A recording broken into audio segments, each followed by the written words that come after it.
Okay, ready? 3, 2, 1. Right.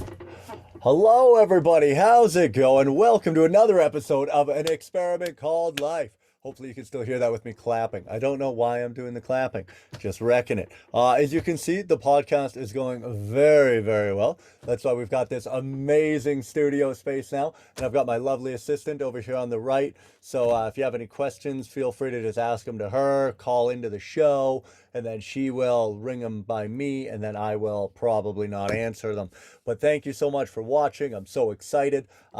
We are also sponsored by Audible. So if you go to Audible, get yourself a free audio book. I think what audio book is out there good right now? Oh boy, Alex, you should have thought of the book before you started talking. Let's go with The Humor Code. I just listened to that. Very funny, very interesting book on why we laugh, the psychology of laughter. It's pretty good. A lot of it goes with the theory of a benign violation. So you draw a Venn diagram, you have a violation, you have something that's benign, and where they overlap is where you get humor, you know? So something like I beat my dog today, violation. But I'm not that proud. I mean, he's never even played chess. So then you make it benign. You beat your dog in chess, not a big deal. But beating your dog, violation. Anyway, something like that. So go to Audible, get that. And then lastly, upcoming shows. So Simon King and I are doing it again next month, November 11th. We are back on the road. We are in Victoria, BC at the Duke. Tickets are on sale now. Go to alextellsjokes.com. Click the ticket link. You'll actually save yourself 10% if you buy them through that website, or you can get them on Facebook. Do it that way. But if you're in Victoria or you know anyone in Victoria, please let them know. Share it with them. And yeah, come on out. Let's have some laughs. Have a good time. So it is, what is the date today? Today, Thursday, October 7th. So today is the longest I've ever fasted, you guys. I am on day 11 of what was supposed to be 10. So the fast, it was supposed to be 7 days. Me and my buddy Efthymios, we started it. We're going for 7. I've done 7 before, so then it's like, well, why don't we try push it a little bit, get above that 7 day mark. Let's go for 10. And then on the road to 10, just my dumb brain, because I'm fascinated by people who go above and beyond. So you're like, now, if you could go above and beyond, I maybe even said this on the earlier podcast. Who knows? I just probably will say the same things for the next 20 episodes. Yeah. So what I'm trying to do here is I did 10. Now I'm on day 11 of 10. I'm going for 14. So the idea is if we can fast for 14, we can say we fasted for 2 weeks. But where does it end? Because then I'm like, dude, if you do 2 weeks, might as well do 15 days, right? 15 days, that's like half a month. That's better than 2 weeks, right? But then you're like, dude, now you're into the third week. Might as well go 3 weeks.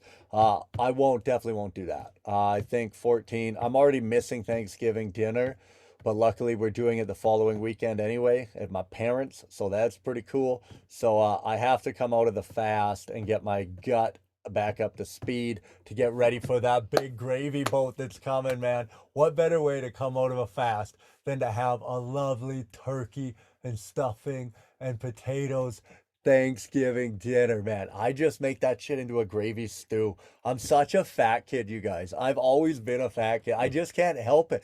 I love it. Like, favorite food in the world? McDonald's. Hands down. I would eat McDonald's every day, 3 meals a day if I could. It's so good, man. All right, let's stop talking about food because I am starving. But I don't know, man. Oh, yeah. So anyway, that's the plan. We're here in Banff. We're here for 2 more days, and then we'll go to Jasper for 2 days, and then back to Prince George on Monday. And then we actually have 2 comedy shows coming up next week. I know that's 4 for those of you watching. I held up 2 peace signs. Yeah. So we've got 2 comedy shows coming up next week at Nancy O's in Prince George, and the beautiful Ryan Williams is headlining. I'm so excited, man. I can't believe I get to hang out with Ryan next week in my hometown. So cool. Yeah, I haven't been back to Nancy O's in a hot minute, and that is the first place I ever did stand-up comedy. It's so fun, such a good room. I can't wait to see everybody, and yeah, it's gonna be a time. So. If you're in Prince George, get some tickets, come on down, let's laugh, have a good time. Meet Ryan, one of the funniest guys going. He also is recording a comedy album in Vancouver, so you guys should go and check that out if you're in Vancouver. Now, what else was I gonna do on here? All right, how many minutes is that? Are we done? I think I've talked about everything I need to talk about. I'm just kidding. I've been locked in an RV by myself with my dog for 11 days now. It's going pretty good. There's no way I could do this fast in public, man, because I'm just way too easily agitated, you know? Like sometimes I hear my dog breathing and it just makes me ugh, and I'm like, well, thank God he's still breathing, you know? So that's a good thing. At least he's doing well. Look at him just sleeping there, my baby boy. Um, yeah. So that's the thing. Something I am really learning to do, I feel, not just from this fast, but in general. I've been picking up this last bit, basically since I got sober. We're 2 months sober now, so hold for applause. Thank you, thank you. Um, is that I've been learning to work successfully. Something I've realized is like these companies, when they have these schedules laid out, like corporations and stuff, like I used to work at a mill and they had all your shit planned. And they're like, do this at this time, do this, do that, do this. And it was always like, man, why do you have to be so punctual with all this shit? Like, can't we just do it when we want to do it? Like, relax, let's just get it done in the day type of thing. But then what you realize is that those big companies have been at it for years and years, and they've developed like a working template that they need you to conform to, because there is a best way to get the most out of yourself in that. And that's what I'm learning now. Like I'm learning how to wake up in the morning, and I've found that I need to do my comedy writing as soon as I get up. And then I do the business stuff a bit later. Because as soon as I switch into like sending business emails and booking phone calls and stuff, and I get into what I call Jeff Bezos mode, like I'm locked in and there's nothing funny there. It's so linear. You're just like, okay, phone the number, call the thing, send the email, do the thing, booking package, da da da, do do do. So once I get in that mode, I find it's not that funny. So now I'm learning to do the funny first thing in the morning. Before I was journaling a lot, so I would do a journal. I journal every day, and that was how I kind of got my opinions and observations to where I could go to write my jokes. But even journaling, a lot of the time the journal was like, okay, I have woken up today. Yesterday was a good day. Today I have a lot to do. I have to make these booking phone calls. I have to work on my video editing, and I need to get a graphics kit done for this show that's upcoming. Da, da, da, da, da, da, da. And then it just made me think about all the work I had to do that day. And then Fairmont Store Canada, new email, 50% off? No way. I'm not having ADHD.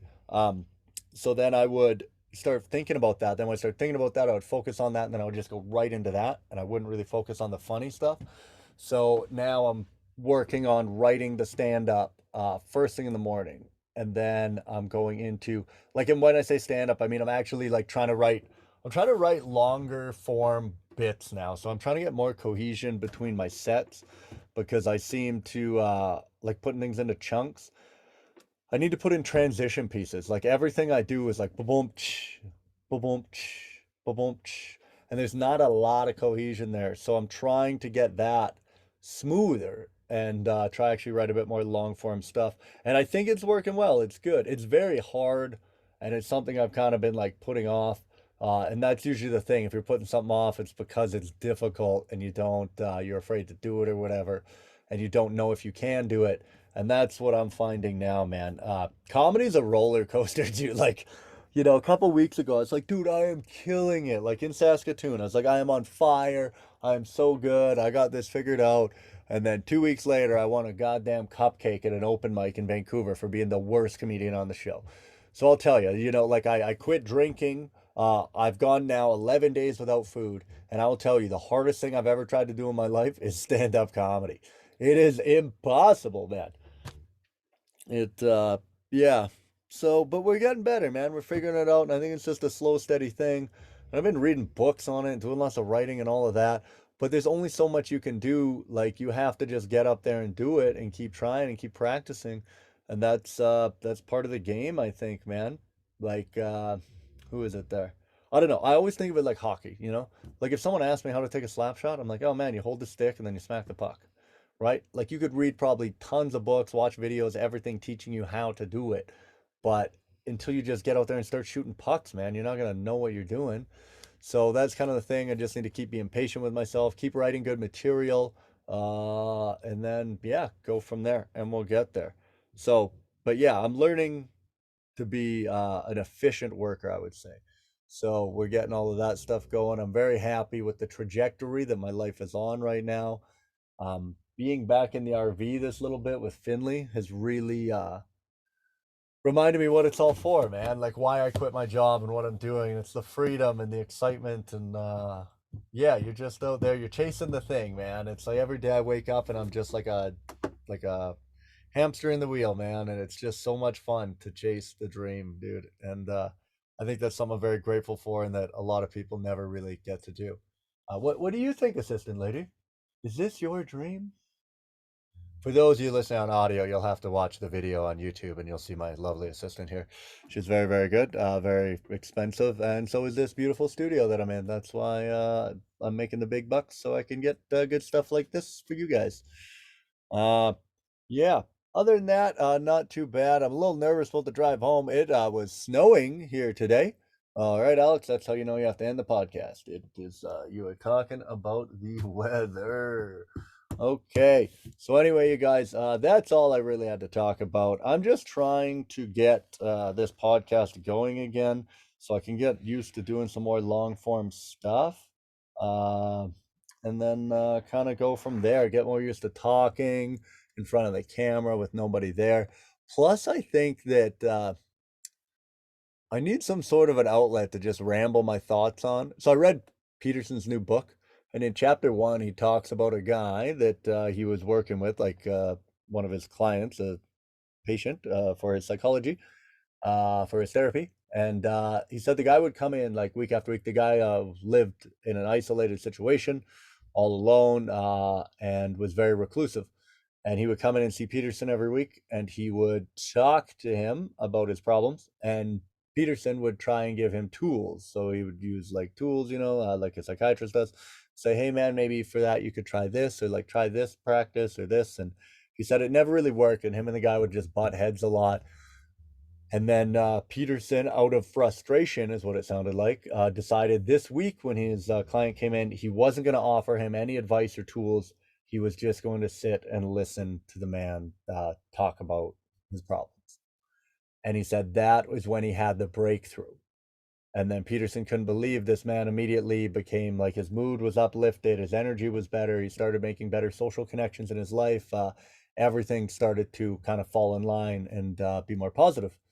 So then Peterson was like, okay, this is an interesting theory. So he started doing that with other people, and he found that it really helped. It was beneficial to his practice, and so he came up with a theory that like humans, we just need to say things that we're thinking about, like thoughts we have about ideas we want to do, or what we're planning, or what we think, and we're reading small social cues off of the person and seeing how they react to them. And it's not exactly it's not yeah, you're just looking for what you just need to get it out, to put it in my dumb short brain. You just need to get it out. I think that's what I'm doing with this podcast. I'm just trying to find a way to have an outlet and kind of get it out there and say the things that I've been thinking about, and just let me ramble for a little bit and document it. I'm gonna start looking at getting more guests on the podcast. I think that'll be something that's really cool and fun for us to do. So that'll be cool. Yeah, keep saying that'll be cool, man. That'll make you cooler, trust me.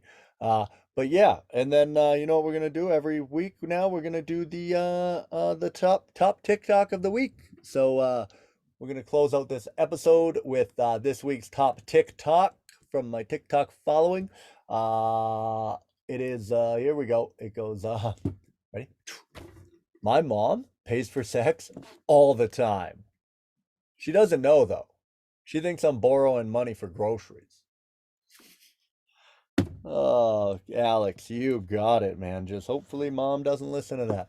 Anyway, you guys, thank you for watching, and yeah, we're gonna keep doing this. Next week I'll let you know how it goes coming out of the fast.